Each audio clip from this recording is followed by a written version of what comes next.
Flat Stanley, written by Jeff Brown, illustrated by Tommy Ungerber. Breakfast was ready. "I will go wake up the boys," Miss Lambchop said to her husband. George Lambchop, just then their younger son Arthur, called from the bedroom he shared with his brother Stanley. "Hey, come and look! Hey!" Mr. and Miss Lambchop were both very much in favor of politeness and careful speech. "Hay is for horses, Arthur, not people," Mr. Lambchop said as they entered the bedroom. "Try to remember that." "Excuse me," Arthur said, "but look." He pointed to Stanley's bed. Across it lay the enormous bulletin board that Miss Lambchop had given the boys Christmas ago so that way they could pin up pictures and messages and maps. It had fallen during the night on top of Stanley. But Stanley was not hurt. In fact, he would still have been sleeping if he had not been woken by his brother's shout. "What's going on here?" he called out cheerfully from beneath an enormous board.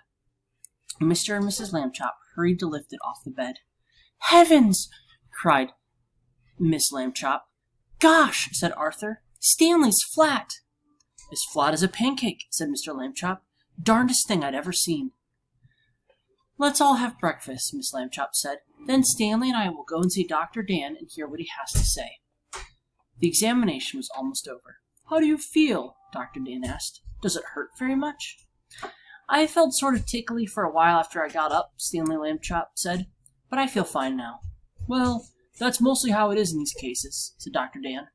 "We'll just keep an eye on this young fellow," he said when he had finished the examination. "Sometimes we doctors, despite all of our years of training and experience, can only marvel at how little we really know." Miss Lambchop said she thought that Stanley's clothes would have to be altered by the tailor now, so Dr. Dan told his nurse to take Stanley's measurements. Miss Lambchop wrote them all down.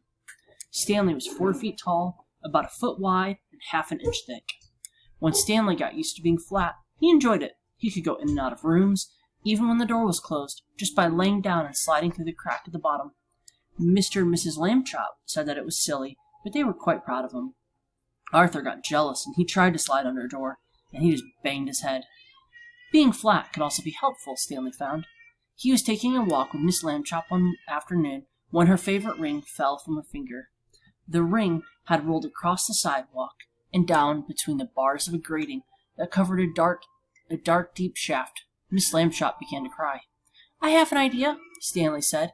He took the laces out of his shoes and an extra pair out of his pocket and tied them together to make one long lace. Then he tied the end of the back of his belt and he gave the other end to his mother. "Lower me," he said, "and I'll look for the ring." "Thank you, Stanley," Miss Lambchop said, and she lowered him between the bars and moved him carefully up and down from side to side so that he could search the whole floor of the shaft. 2 policemen came by and stared at Miss Lambchop as she stood holding the long lace ran down the grating. She pretended not to notice them. "What's the matter, lady?" the first policeman asked. "Is your yo-yo stuck?" "I'm not playing with a yo-yo," Miss Lambchop said sharply. "My son is at the other end of this lace, if you must know." "Go get the net, Harry," said the second policeman. "We've caught a cuckoo." Just then, down in the shaft, Stanley cried, "Hooray!" Miss Lambchop pulled him up and saw that he had the ring. "Good for you, Stanley," she said. Then she turned angrily at the policeman. "A cuckoo indeed," she said. "Shame!" The policeman apologized. "We didn't get it, lady," they said. "We have been hasty. We see that now." "People should think twice before making rude remarks," said Miss Lambchop, "and then not make them at all." The policemen realized that this was a good rule, and they said that they would try to remember. One day, Stanley got a letter from his friend, Thomas, whose family had recently moved to California. A school vacation was about to begin, and Stanley was invited to spend it with the Jeffreys. "Oh, boy," said Stanley, "I would love to go." Miss Lambchop sighed. "A round train or an airplane ticket to California is very expensive," he said. "I'll have to think of some cheaper way." When Mr. Lambchop came home from the office that evening, he brought with him an enormous brown paper envelope. "Now then, Stanley," he said, "try this for size." The envelope fit Stanley very well. There was even room left over. Miss Lambchop discovered for an egg salad sandwich made with thin bread and a flat cigarette case filled with milk. They had to put many great stamps on the envelope to pay for both airmail and insurance. but it was still much less expensive than a train or airplane ticket to California would have been. The next day, Mr. and Mrs. Lambchop slid Stanley into the envelope along with the egg salad sandwich and the cigarette case full of milk, and they mailed him from the box on the corner. The envelope had to be folded to fit through the slot, but Stanley was a limber boy, and inside the box he straightened right up again. Miss Lambchop was nervous because Stanley had never been away from home alone before. She rapped on the box. "Can you hear me, dear?" she called out. "Are you all right?" Stanley's voice came quite clearly. "I'm fine. Can I eat my sandwich now?" "Wait an hour, and try not to get overheated, dear," Miss Lambchop said. And then she and Mr. Lambchop cried out, "Goodbye, goodbye," and went home. Stanley had a fine time in California. When the visit was over, the Jeffreys returned him in a beautiful white envelope that they had made themselves. It had red and blue markings to show that it was airmail, and Thomas Jeffrey had lettered it valuable and fragile, and this and up on both sides. Back home, Stanley told his family that he had been handled so carefully he never felt a single bump. Mr. Lambchop said it just proved that jet planes were wonderful, and so was the post office department, and that this was a great age in which to live. Stanley thought so too. Mr. Lambchop had always liked to take the boys off with him on Sunday afternoons to a museum or roller skating in the park, but it was difficult when they were crossing streets or moving about in crowds. Stanley and Arthur would often be jostled from his side, and Mr. Lambchop worried about speeding taxis or that hurrying people might accidentally knock them down. It was easier after Stanley got flat.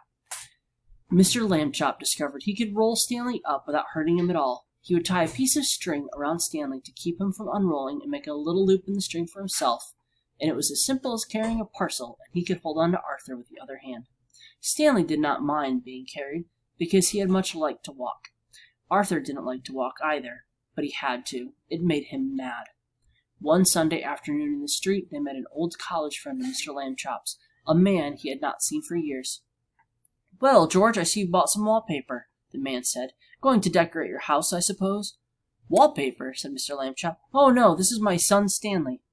He undid the string, and Stanley unrolled. "How do you do?" Stanley said. "Nice to meet you, young feller," the man said. He said to Mr. Lambchop, "George, that boy is flat."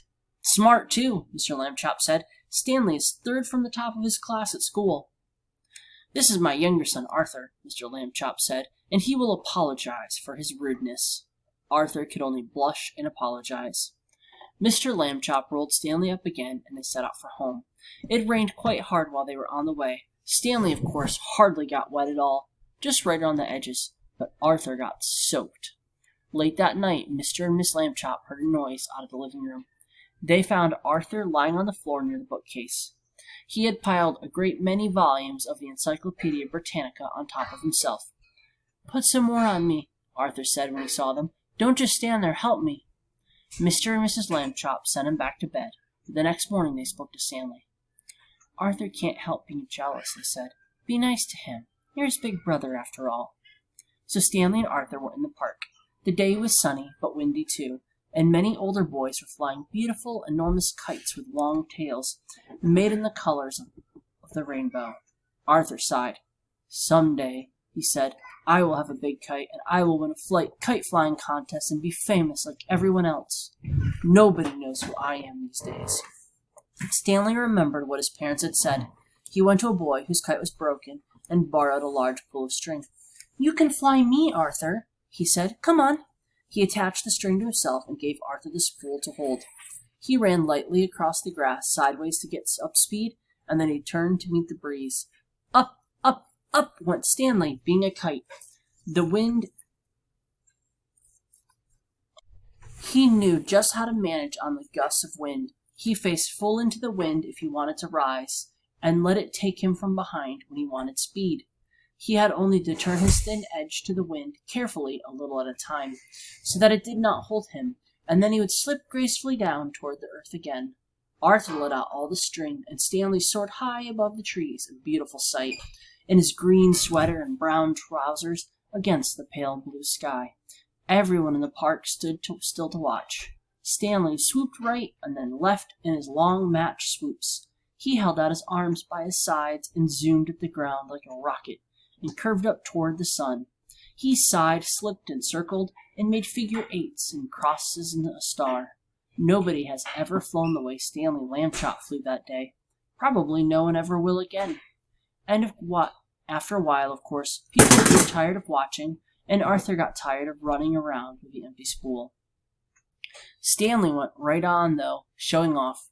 3 boys came up to Arthur and invited him to join them for a hot dog and some soda pop. Arthur left the spool wedged into the fork of a tree.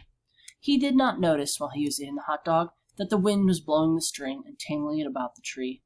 The string got shorter and shorter, but Stanley did not realize how low he was until the leaves brushed his feet. And then it was too late. He got stuck in the branches. 15 minutes passed before Arthur and the other boys heard his cries and climbed up to set him free. Stanley would not speak to his brother that evening, and at bedtime, even though Arthur had apologized, he was still cross. Alone with Mr. Lambchop in the living room, Miss Lambchop sighed and shook her head. "You're at the office all day having fun," she said. "You don't realize what I go through with the boys. They're very difficult." "Kids are like that," Mr. Lambchop said. "Phases. Be patient, dear." Mr. and Mrs. O.J. Dart lived in the apartment above the Lambchops. Mr. Dart was an important man, the director of a famous museum of art downtown in the city. Stanley Lambchop had noticed in the elevator that Mr. Dart, who was ordinarily a cheerful man, had become quite gloomy, but he had no idea what the reason was. And then at breakfast one morning, he had heard Mr. and Mrs. Lambchop talking about Mr. Dart. "I see," said Mr. Lambchop, reading the paper over his coffee cup, "that another painting has been stolen from the famous museum. A Toulouse-Lautrec." Miss Lambchop sipped her coffee. "That probably made it easy to steal," she said. "Being Toulouse, I mean." "It says," Mr. Lambchop went on, "that Mr. O.J. Dart, the director, is at his wits' ends. The police are no help. Listen to what the chief of police told the newspaper. We suspect a gang of sneak thieves. These are the worst kind. They work by the sneakery, which makes them very difficult to catch. However, my men and I will keep trying. Meanwhile, I hope the people will buy tickets for the policeman's ball and do not park their cars where the signs say don't." The next morning, Stanley Lambchop heard Mr. Dart talking to his wife in the elevator. "These sneak thieves work at night," said Mr. Dart. "It is very hard for our guards to stay awake when they've been on duty all day, and the famous museum is so big we cannot guard every picture at the same time. I fear it is hopeless, hopeless, hopeless." Suddenly, as if an electric light bulb had lit up in the air above his head, giving out some shooting lines of excitement, Stanley Lambchop had an idea, and he told it to Mr. Dart. "Stanley," Mr. Dart said, "if your mother will give her permission, I will put you and your plan to work this very night." Miss Lambchop gave her permission. "But you'll have to take a long nap this afternoon," she said. "I won't have you up till all hours unless you do." That evening, after a long nap, Stanley went with Mr. Dart to the famous museum. Mr. Dart took him into the main hall, where the biggest and most important paintings were hung. He pointed to a huge painting that showed a bearded man wearing a floppy velvet hat, playing a violin for a lady who lay on the couch. There was a half-man, half-horse person standing behind them, and 3 fat children with wings flying around above. That, Mr. Dart explained, was the most expensive painting in the world, and there was an empty picture frame on the opposite wall. We shall hear more about that later on. Mr. Dart took Stanley into his office and said, "It's time for you to put on a disguise." "I already thought of that," Stanley Lambchop said, "and I brought one, my cowboy suit. It has a red bandana that I can tie over my face. Nobody will recognize me in a million years." "No," Mr. Dart said, "you'll have to wear the disguise I have chosen." From a closet, he took out a white dress with a blue sash, a pair of shiny little pointed shoes, a wide straw hat with a blue band that matched the sash, and a wig and a stick. The wig was made of blonde hair, long and in ringlets. The stick was curved at the top on it, and it too had a blue ribbon on it.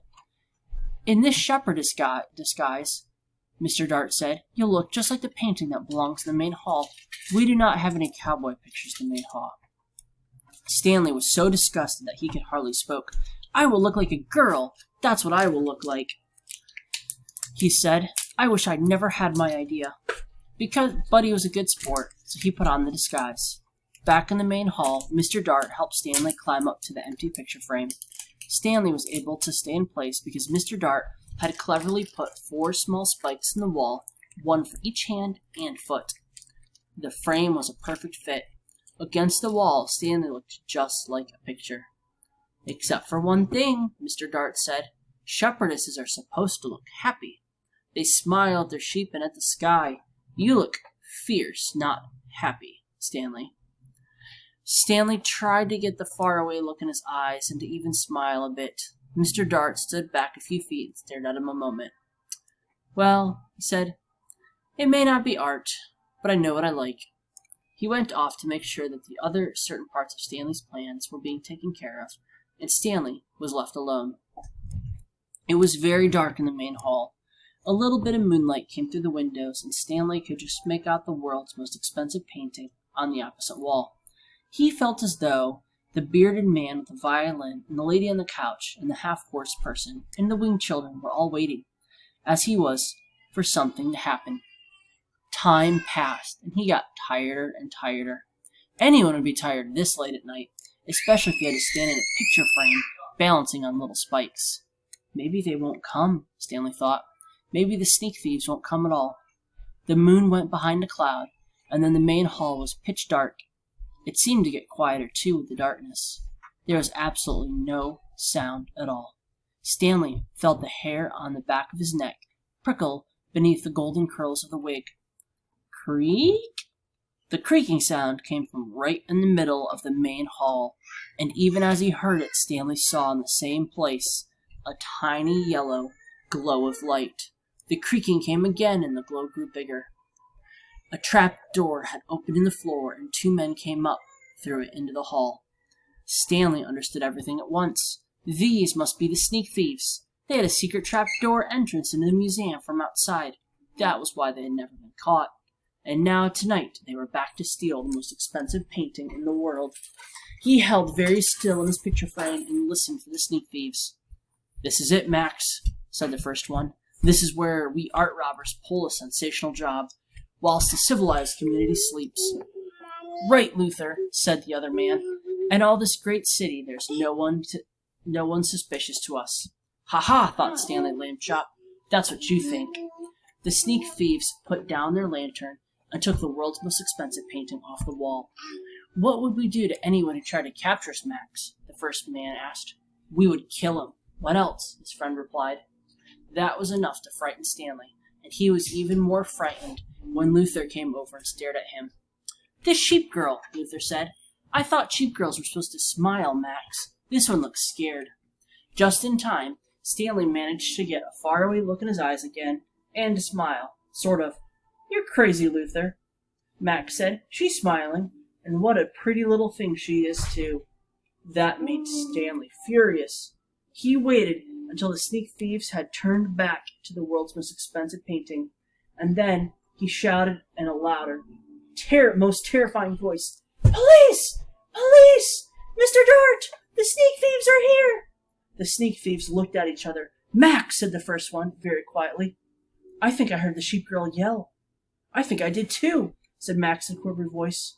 "Oh boy, yelling pictures. We both need a rest." "You'll get a rest all right," shouted Mr. Dart, rushing in with the chief of police and lots of guards and policemen behind him. "You'll get arrested, that's what. Ha ha ha." The sneak thieves were too mixed up by Mr. Dart's joke and too frightened by the policemen to put up a fight. Before they knew it, they had been handcuffed and led away to jail. The next morning, in the office of the chief of police, Stanley Lambchop got a medal. The day after, his picture was in the newspapers. For a while, Stanley Lambchop was a famous name. Everywhere that Stanley went, people stared and pointed at him. He could hear them whisper, "Over there, Harriet, over there. That must be Stanley Lambchop, the one who caught the sneak thieves," and things like that. But after a few weeks, the whispering and the staring stopped. People had other things to think about, and Stanley did not mind. Being famous had been fun, but enough was enough. And then came a further change, and it was not a pleasant one. People began to laugh and make fun of him. As he passed by, "Hello, Super Skinny," they would shout, and even ruder things about the way he looked. Stanley told his parents how he felt. "It's the other kids I mostly mind," he said. They don't like me anymore because I'm different." flat. "Shame on them," Miss Lambchop said. "It's wrong to dislike people for their shapes, or their religion, or for that matter the color of their skin." "I know," Stanley said. "Only maybe it's impossible for everybody to like everybody." "Perhaps," said Miss Lambchop, "but they can try." Later that night, Arthur Lambchop was woken by the sound of crying. In the darkness, he crept across the room and he knelt by Stanley's bed. "Are you okay?" "Go away," Stanley said. "Don't be mad at me," Arthur said. "You're still mad because I let you get tangled the day you were my kite, I guess." "Skip it, will you?" Stanley said. "I'm not mad. Go away." "Please let us be friends." Arthur couldn't help crying a little too. "Oh, Stanley," he said, "please just tell me what's wrong."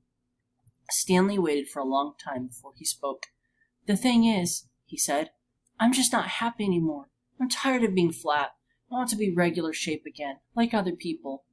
But I'll have to go on being flat forever, and it makes me sick." "Oh, Stanley," Arthur said. He dried his tears on a corner of Stanley's sheet, and he could think of nothing more to say. "Don't talk about what I just said," Stanley told him. "I don't want the folks to worry. That would only make it worse." "You're so brave," Arthur said. "You really are." He took a hold of Stanley's hand, and the two brothers sat together in the darkness, being friends. They were both still sad, but each one felt a little better than he had before.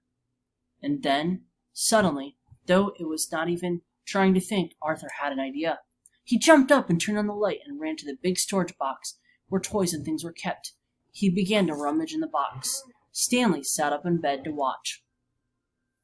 Arthur flung aside a football and some lead soldiers and airplane models and lots of wooden blocks, and then he said, "Aha!" He had found what he wanted, an old bicycle pump. He held it up, and Stanley and he looked at each other. "Okay," Stanley said at last, "but take it easy." He put on one end of the long hose pump in his mouth and clamped his lips tightly about it so no air could escape. "I'll go slowly," Arthur said. "If it hurts or anything, wiggle your head and hand it me." And he began to pump. At first, nothing happened, except that Stanley's cheeks bulged a bit. Arthur watched his hand, but there was no wiggle signal, so he pumped on. And then suddenly, Stanley's top half began to swell. "It's working! It's working!" shouted Arthur, pumping away. Stanley spread his arms so that way the air could get around inside of him more easily. He got bigger and bigger. The buttons on his pajama top burst off. Pop, pop, pop! A moment more, and he was all rounded out. Head and body, arms and legs, but not his right foot. The foot stayed flat. Arthur stopped pumping. "It's like trying to do the very last bit of these long balloons," he said. "Maybe a shake would help." Stanley shook his right foot twice, and with a little whooshing sound, it swelled out to match the left one. And there stood Stanley Lambchop, as he used to be, as if he had never been flat at all. "Thank you, Arthur," Stanley said. "Thank you very much." The brothers were shaking hands when Mr. Lambchop strode into the room with Miss Lambchop right behind him. "We heard you, Mr. Lambchop.